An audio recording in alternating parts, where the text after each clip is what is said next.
এখন দেখবো শয়তানের কতটুকু ক্ষমতা। এটা হচ্ছে সেই পাথর, যে পাথর আপনি একবার চুমা দিলে আপনার জীবনের সকল গুনাহ মাফ হয়ে যাবে। আমি জানি এই ভিডিওটা শেয়ার করতে আপনাকে শয়তান বাধা দিবে। এখন দেখা যাক আপনি শয়তানের পাল্লা পরে ভিডিওটা শেয়ার করেন কিনা। আপনার আঙ্গুলটা কি সত্যি পৌঁছে যাবে আমার এই পবিত্র কোরআনকে? একটা লাইক, একটা কমেন্ট আর একটা শেয়ার করলে কমেন্টে বলেন আমি ব্যাগ দিয়ে আসবো ইনশাল্লাহ। আপনার আঙ্গুলটা কি সত্যি পৌঁছে যাবে আমার এই পবিত্র কোরআনকে? একটা লাইক, একটা কমেন্ট আর একটা শেয়ার করলে কমেন্টে বলেন আমি ব্যাগ দিয়ে আসবো ইনশাল্লাহ। কিছুতে দিবেন তারি আল্লাহ আমার সৃষ্টিকর্তা, আমার সবার কাছে প্রিয় যিনি, তিনি আমার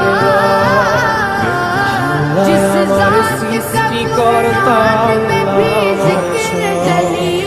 সবার কাছে প্রিয় যিনি।